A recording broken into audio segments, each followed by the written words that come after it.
Arrancamos con Searle y su filosofía del lenguaje.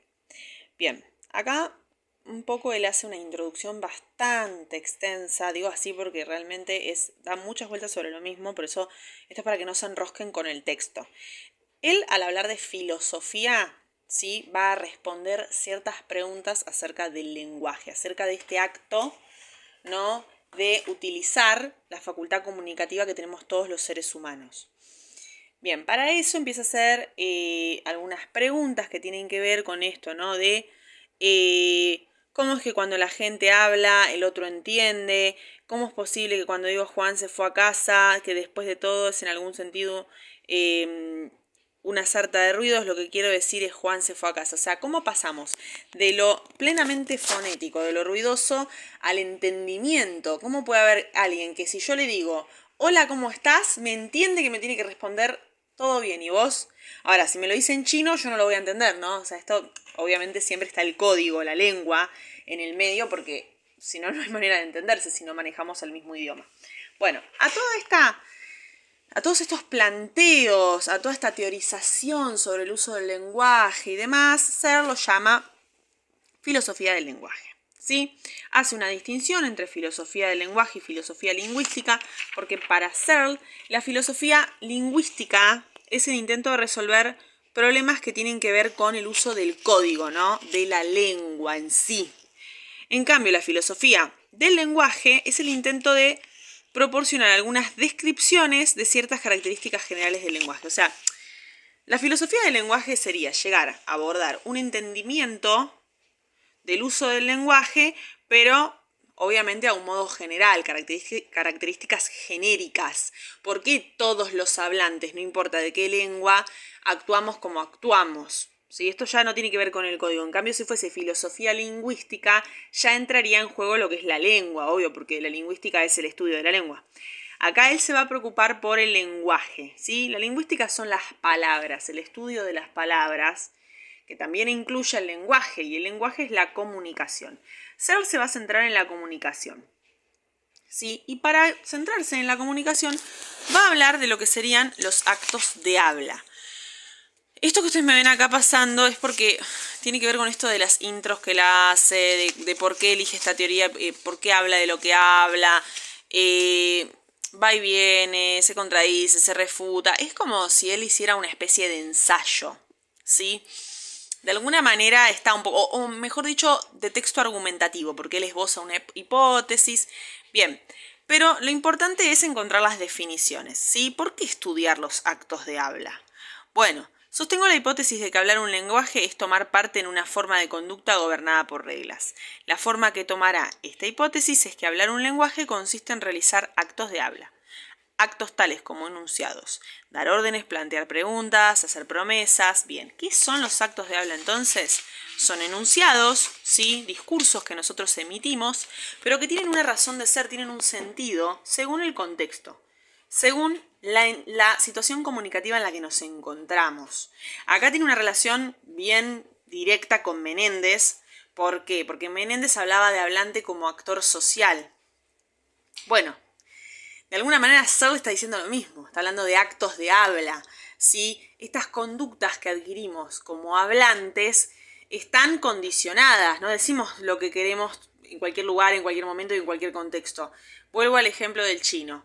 Si yo hablo español en China, y poca gente me va a entender, quizás alguien que maneje el código español también, pero si no, no me van a poder entender. Ahí ya tenemos una distinción bien marcada de lo que es el contexto.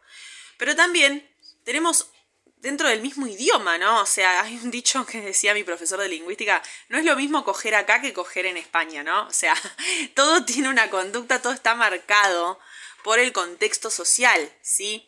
También los actos de habla nos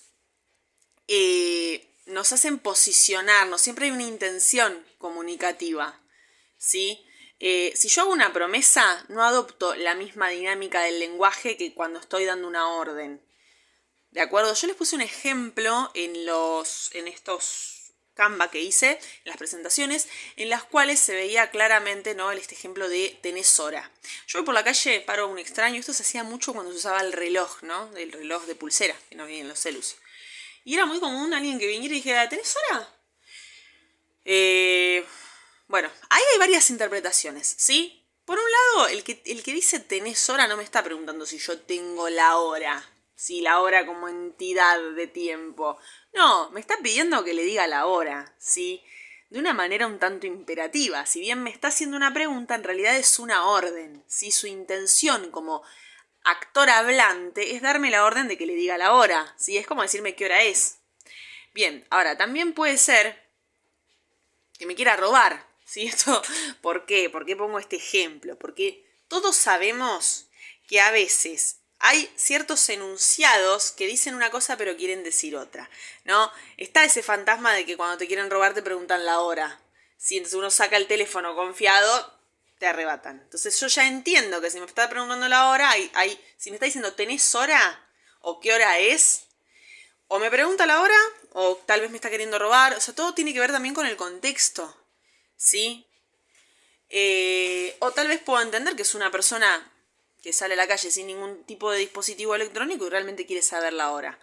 Sí, bueno, todo esto siempre dependerá del contexto, las reglas socioculturales, sociales, que nos encierran y obviamente la intención comunicativa del hablante, ¿sí? Que puede ser, ya dijimos, pedir la hora, puede ser otra que nada que ver. Bien, es un poco larga esta explicación, pero es para que se quede bien claro cuál es el concepto de actos de habla y por qué tiene relación con Menéndez. La relación es que Menéndez habla de hablante como actor social y acá Searle está hablando de actos de habla, o sea, de un enunciado que toma forma siempre en un contexto. Siempre se va a hablar de intención comunicativa y contexto. Yo hablo porque tengo una intención determinada y siempre estoy limitado por el contexto. Cuando considero un ruido o una marca hecha sobre un trozo de papel como una instancia de comunicación lingüística, como un mensaje, una de las cosas que debo suponer es que el ruido o la marca fueron producidos por un ser o unos seres más o menos semejantes a mí mismo y que fueron producidos con ciertas clases de intenciones. Bien, acá es como todo puede cobrar un sentido comunicativo. Sí, hay un video muy interesante en internet que lo voy a buscar, que en un penal de Colombia, estoy un poco con eso, ¿no? Con lo delictivo, en un penal de Colombia se cruzaban, como que había una distancia entre los pabellones, pero se cruzaban, se podían ver las mujeres con los hombres y se comunicaban mediante una toalla, ¿sí? O sea, literal, salían como al balconcito, a la ventana del pabellón y movían una toalla. Y si yo movía la toalla una vez, le decía hola, y si movía 2 veces era que me voy, que había un guardia cerca, todo con una toalla, ¿sí? O sea, muy loco, pero ¿cómo puede cobrar? El movimiento de una toalla está cobrando intención comunicativa, ¿sí? A ver, el toc, toc, toc de la puerta también tiene intención comunicativa. Me está diciendo que alguien llegó. Sí, es como decir un llegué. Todas cosas que quizás ya hoy no se usan. Porque bueno, tenemos el celular, entonces te mandan un mensaje y te ponen estoy afuera. Pero vale, igual es válido el ejemplo. O de pronto las palmas, ¿no? Ahí están las palmas. Las palmas se pueden usar para aplaudir, porque me gustó algo. Se puede usar... Si estoy en la playa, la palma tiene otro significado. Sabemos que se perdió un nene. ¿Sí? Bueno. Y si yo estoy acá en mi casa que no tengo timbre y escucho que están tocando palmas afuera, entiendo que alguien vino, me están llamando. ¿Sí? Fíjense cómo el sonido de las palmas tiene 3 significados distintos cambiando el contexto. Lo escucho en una fiesta, están festejando algo. Lo escucho en la playa, se perdió un nene, y lo escucho acá en mi casa y que me están llamando.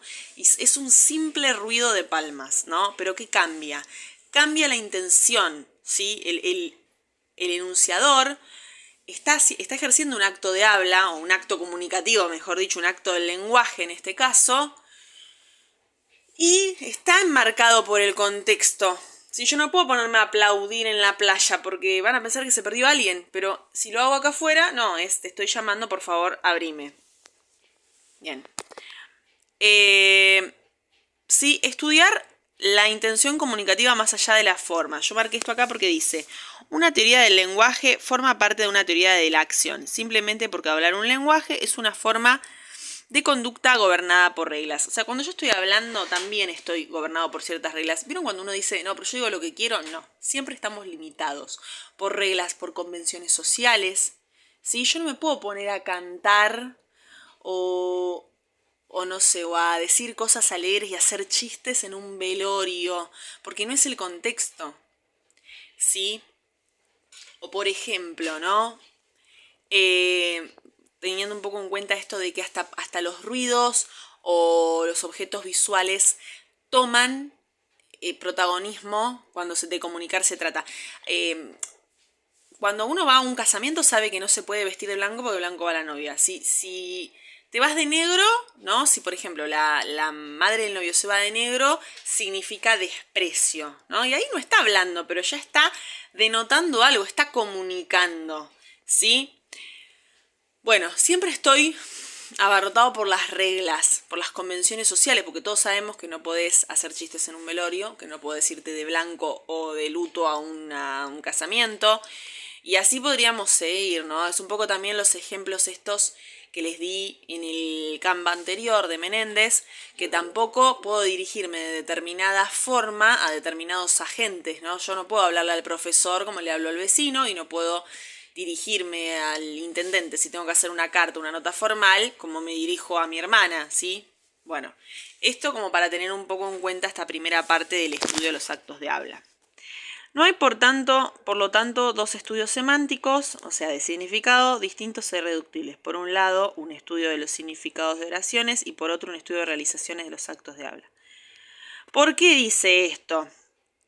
Porque los actos de habla, sí, son en sí significados y porque no estamos estudiando las oraciones de forma aislada, como una gramática estructural, que yo estudio sujeto, predicado, estudio la forma. No, acá se está hablando de significados y esas oraciones siempre están introducidas en un texto y ese texto está en un contexto. Sí, es eso básicamente lo que está queriendo decir. Por lo tanto, resulta posible en principio que todo acto de habla que se realice o pueda realizarse esté determinado de manera singularizadora por una oración dadas las suposiciones que el hablante está hablando literalmente y que el contexto es apropiado. Lo que les decía recién, adecuación al contexto. Es posible distinguir al menos dos tendencias en los trabajos contemporáneos de filosofía del lenguaje. Una que se encuentra en el uso de las expresiones en las situaciones del habla y otra que se concentra en el significado de las oraciones. Y acá un poco es, no sé si es una crítica que él hace o simplemente una distinción, pero nos lleva directamente al principio de expresabilidad, porque él lo que dice es que no podemos aislar las oraciones, porque todo está significando algo todo el tiempo. Entonces acá dice, el principio de que cualquier cosa que pueda querer decirse puede ser dicha. Entonces se refiere a eso como el principio de expresabilidad. O sea, todo puede ser expresable. Eso quiere decir. Pero a menudo queremos decir más de lo que efectivamente decimos. Si tú me preguntas, ¿vas a ir al cine? Puedo responder diciendo sí. Pero queda claro, según el contexto, que lo que quiero decir es sí voy a ir al cine. No, sí hace un buen día o sí no tenemos plátanos. Similarmente puedo decir vendré, queriendo decirlo con el significado de una promesa de que vendré, esto es, queriendo decirlo como si significase prometo que vendré. Bien, acá un poco el ejemplo que les decía yo recién de la hora, ¿no? El tenés hora. Bueno, en realidad me está pidiendo, es un por favor, decime qué hora es. Nada más que me lo tiró así de una. ¿Tenés hora? Bien. Si yo le digo a, no sé, a alguien, che, ¿vamos al cine? Y esta persona me contesta, podríamos ir, ya a mí me está diciendo que quizás no vayamos. Si es una amistad y me introduce la idea de posibilidad. Pero me dijo que no, no. Pero me dijo que sí, no, pero tampoco dijo que no. Entonces es como que ahí empiezan los distintos significados, ¿sí?